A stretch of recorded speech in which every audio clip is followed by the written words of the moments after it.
As I was preparing for today, I couldn't help but think we're in graduation season.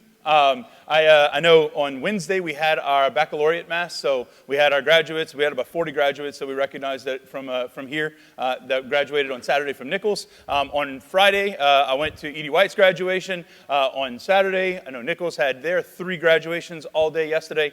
So just it's a year. It's a time of of celebrating accomplishments and kicking people out of schools, right? Like it's just a really wonderful time of year, just as things are wrapping up and people are getting ready for the next thing. Well, as I was reflecting on it, as a kid, right, when we're in school, there's this kind of a question that we can come to face with at the end of every year.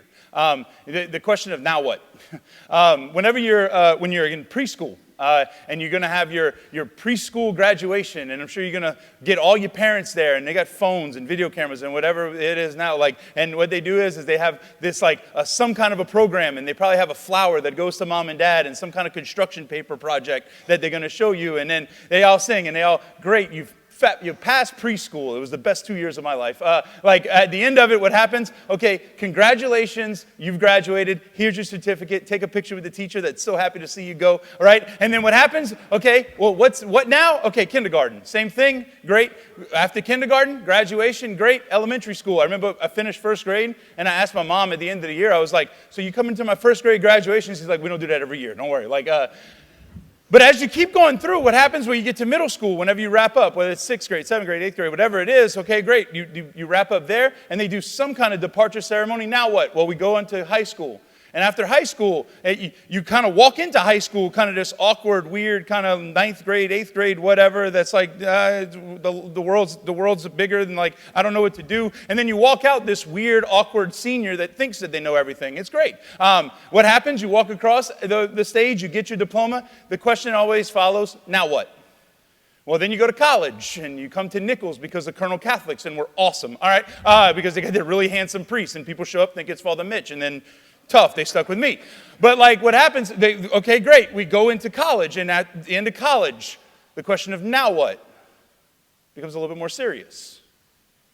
Well, it might be grad school, it might be the workforce, it might be something else, and at the end of that, there's a now what. But at some point in that process, there's a now what that doesn't have a clear answer. There's these moments that just kind of pour and follow one after another, after another, after another, as we're growing up, as we're going through. And then at some point, there is a now what. And we probably kind of have to look and just kind of shrug our shoulders and say, I don't know. You hope you know, but we might not know. If this is causing anxiety in any of our recent graduates, I apologize, but there is this, I think there's something we come face to face with at some point in our young life where we say, now what? And the answer is not quite clear. When I entered seminary, I remember I was at LSU for a few years, deciding that felt like I was called to the seminary, and I had been wrestling with this for a long time. Decide in November that I'm going to go to the seminary, finish out the rest of that year. The grades were anyway, but I had my closure with LSU and my closure with those friends, and great, that chapter of my life is over, awesome. I did all my application process, I'm ready to go. I move into the seminary, and I remember the day I moved into the seminary, there was supposed to be a track for an orientation for us, and then at the same time an orientation afternoon for our parents. So we go up, I move everything into my room, I get everything set up. They're I know the deal, okay, my mom, you put stuff wherever, you're going to leave, and then I'm going to move it where I really want it, that kind of thing. So this whole thing goes on. We go to Mass. After Mass, we eat lunch. After lunch, we're supposed to break. We go and do the seminarian thing. My mom and my dad are supposed to go to a parent thing, and at lunch, my mom and dad look at me. My mom's like, I ain't staying for this, because she was trying to not cry in front of me. So she's walking away because apparently going to seminary, I was dead to her. I don't know what it was. But they decide that they're going to leave early, so they take off, they leave early. And I remember going afterwards, we go through our section, and then there's supposed to be this time of goodbye. Go tell your parents bye, thank them for coming, all this kind of stuff. And everybody else that was in the room, they go and they tell their families bye, and I walked by myself just like the lonely road all the way back to my dorm. And I remember I closed the door behind me, and I'm standing in my dorm room looking around. I just moved into the woods. I have new clothes. I have 3 meals a day. It feels like prison. Nobody's here. What's going on? I just gave up women for the rest of my life. Like, what's going on here? Like, I remember just sitting there, closing the door behind me, and just thinking, now what? Like, what in the heck did I do? Whether we sit there and think, okay, it's something like that drastic, or a parent, I'm sure parents have had this situation where you had your first kid, and you get home, and mom and dad go home, and the nurse isn't a call button away, and you're looking at this little person that you're supposed to take care of and keep alive. Now what? At some point, we are all faced with a moment where there's not a clear path forward. And when that happens, what can happen, I think, is the bigger the moment, the bigger the thing, the bigger the fear, the anxiety, the struggle, the I don't know ahead of us, right? Like the bigger that is, the more we can have a tendency just to kind of sit back and stay and want what was. And just like grasp at what the past and just don't let it die, don't let it go away. That's my comfort zone. I think this is what the apostles are going through today in our readings. Our first reading in our gospel, the interesting thing is that they actually are happening about the same time. Because we hear in the gospel, we hear the very, very last words that Jesus says to his apostles. We hear the words of the Great Commission. And then at the beginning of the Acts of the Apostles, we hear this is what Jesus said as he ascended. So we hear about the mystery of what we celebrate today in the Ascension. So when Jesus looks at his apostles, this last moment, they come to meet him post-resurrection, right? Jesus has been with them for 40 days. He's been walking around. He's been teaching. He's done all these different miracles, all these different appearances with Thomas and meeting with Peter and the fishermen apostles out on the boat and like all these kind of things. He's doing all these things, and then he calls them to himself, and he's standing there and he teaches them the one final thing, his parting shot. And it's the Great Commission. Go therefore and make disciples of all nations, baptizing them in the name of the Father, the Son, and the Holy Spirit, and teach them everything that I have told you. That's his last words to them.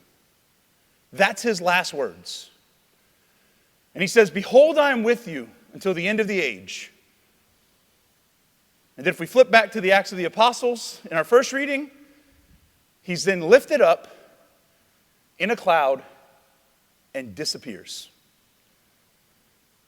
I got to think, if I'm one of the apostles, I'm sitting there as Peter or John or whoever, right? And I'm seeing this happen and I'm listening, and it's like, okay, this is still miraculous. This is still amazing. This is still wonderful that Jesus is here, that he's still teaching, even though we watched him die, even though we watched him resurrect, even though we have been walking with him for this last month and a half. Like, we're seeing all these things. We're still hearing all these things. And he says, behold, I am with you till the end of the age. And then he's raised up and a cloud comes over him and he disappears.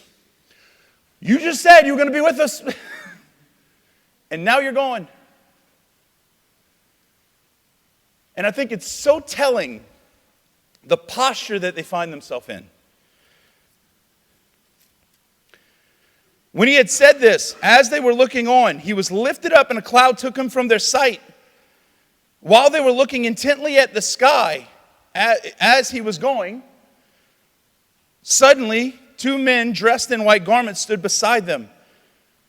They said, men of Galilee, why are you standing there looking at the sky?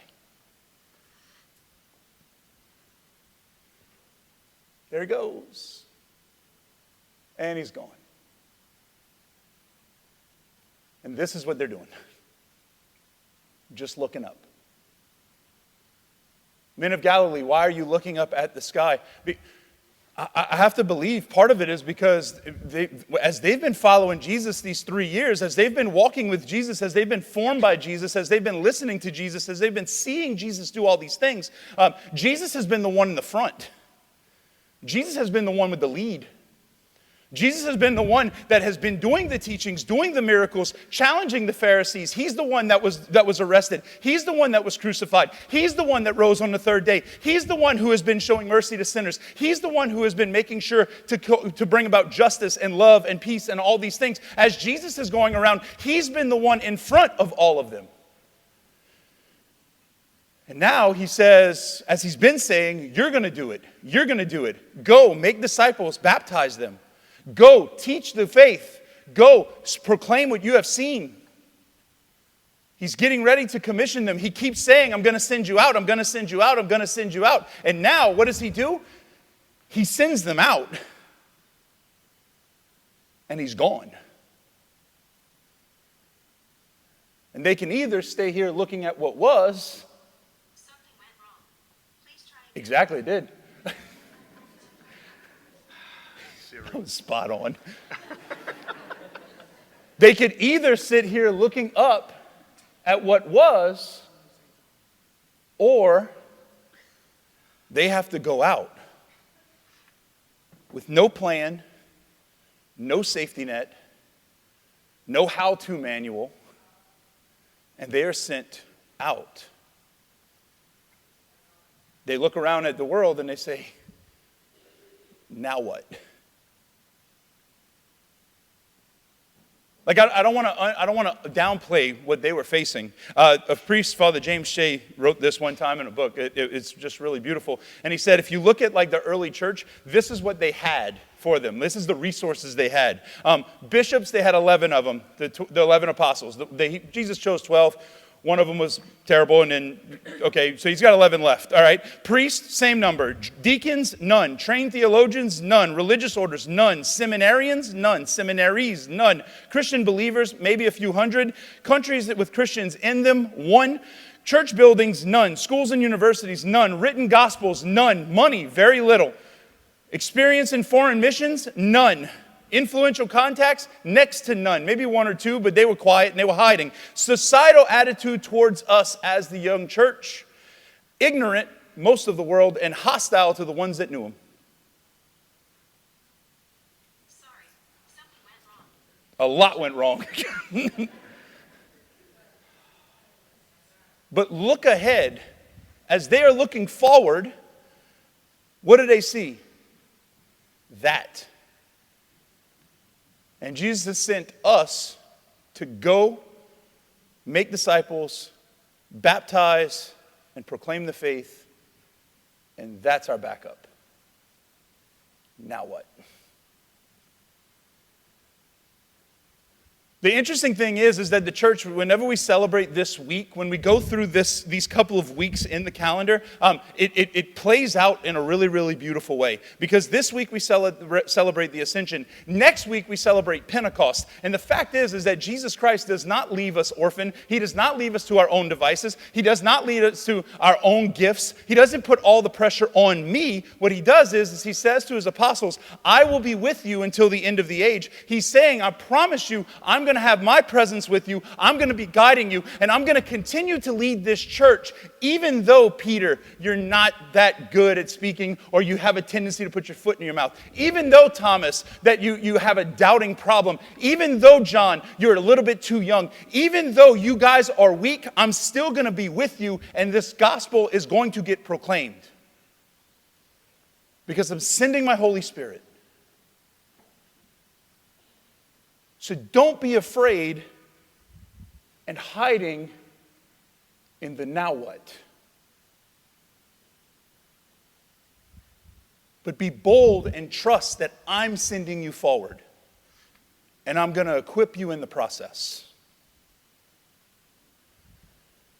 You see, the interesting thing is that this time of year, I'm always moved by this, that this time of year, when Jesus is saying these words in the gospel tonight, when he's saying these words to his apostles of the Great Commission, this is not something that is meant just for them.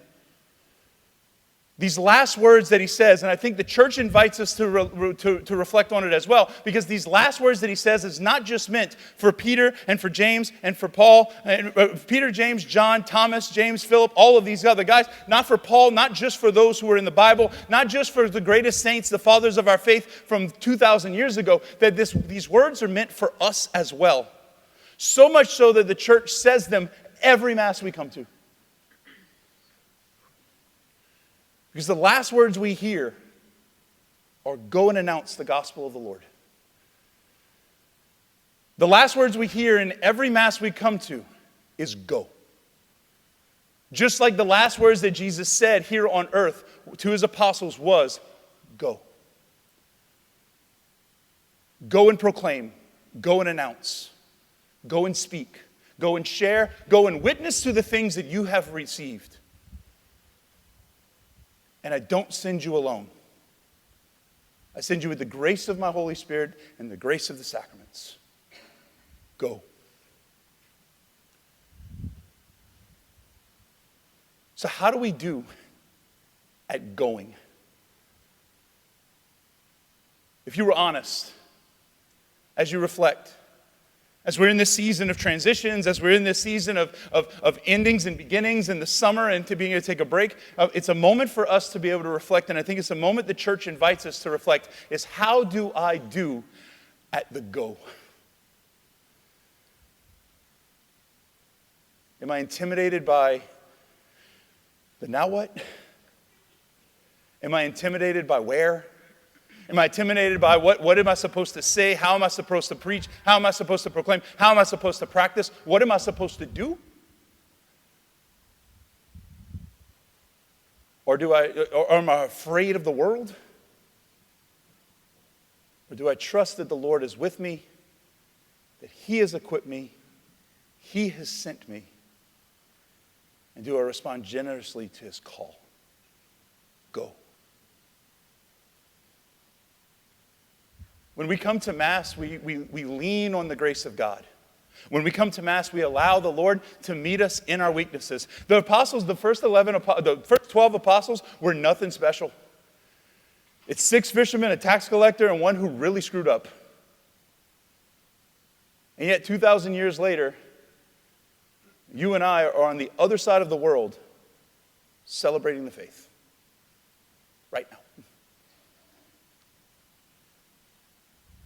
How do we respond to the go? May tonight as we come to Mass, we lean on God's grace. We lean on the grace that God has given us by virtue of our baptism, by virtue of our confirmation for many of us, and by virtue of the Eucharist that we share. Because when he sends us out, he does not send us out alone. He does not send us out asking us to lift too much. He says, I send you out equipped. You are deployed on the world. Go. May the Eucharist that we celebrate give us the grace that we need so we can respond generously to his call.